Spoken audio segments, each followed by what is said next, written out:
So reports out of the last week and a half or so have shown that being indicted has actually been a big boom for Donald Trump.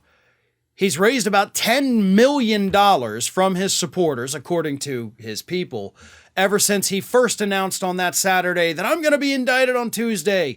Then, of course, the indictments didn't come that day, but then on that Thursday, they said, yes, we are going to indict him, and then they came on the next Tuesday, which was last week. So yeah, Donald Trump has raised a lot of money.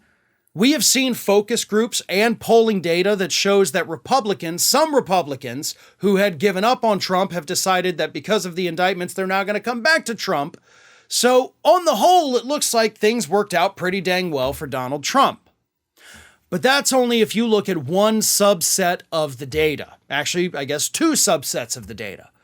Because there's other data, other interviews with people who were on the fence about Trump. We don't know if we're going to support him. We don't know if we're not.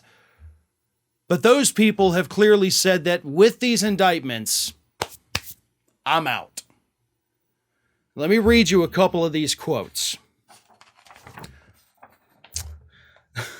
Trump came with too much baggage, but there are still quite a few people who are all in with Trump. That's from one voter who says he's not too sure, but hey, came in with baggage, but whatever. Another one, this is a Dallas lawyer, said the party should avoid Trump and find a younger and fresher candidate. I don't think Trump can win because he has too much baggage. He has good policies, but an abrasive personality. And I love that this guy actually pointed that out, because that's actually the same critique I have made for years about why Republicans don't like Trump. Because they all love his policies. They just, it's like a candy. They love the candy, they just don't like the wrapper that it comes in.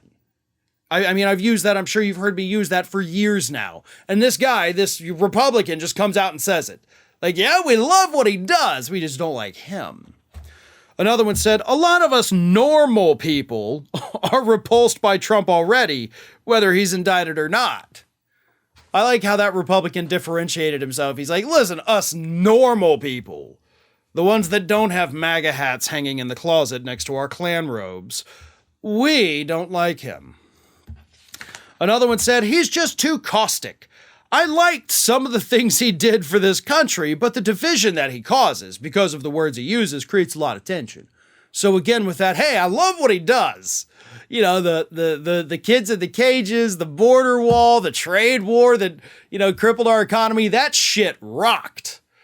I just didn't like that it was him doing it. Like, for real, though, and there's more quotes. I'm going to read them in a second, but, like, what did Trump do? Why do these reporters never push back on these dumbasses who say, like, well, he did good things, I just don't like his... What good things?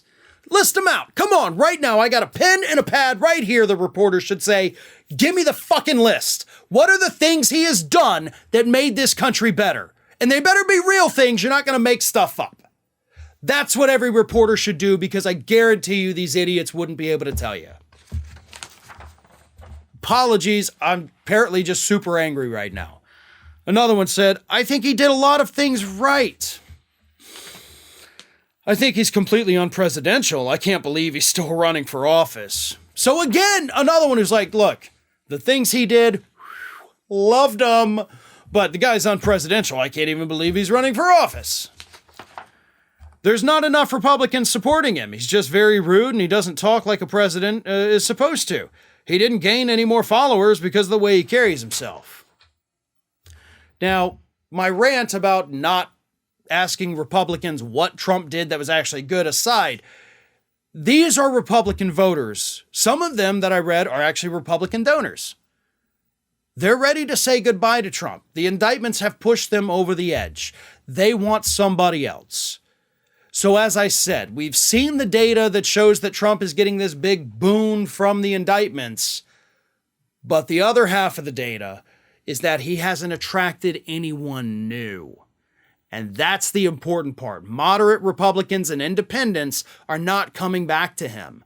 So the only people that Trump has gained as supporters were people who were Trump supporters, voted for him twice, but then it said, I'm not going to do it again, but now say, well, maybe I will do it again. So those technically don't count as new voters. So even if he got a bump from it, it's a bump that already existed in the subset of people who voted for Trump twice. This does not help him. He has lost more than he has gained, and I imagine as the months go on, as the shock wears off, he's going to lose a lot more supporters along the way. Ring of Fire has fresh content 7 days a week, so if you want to be reminded about it, don't forget to subscribe to the channel, hit the little bell to be notified every time a new video goes up.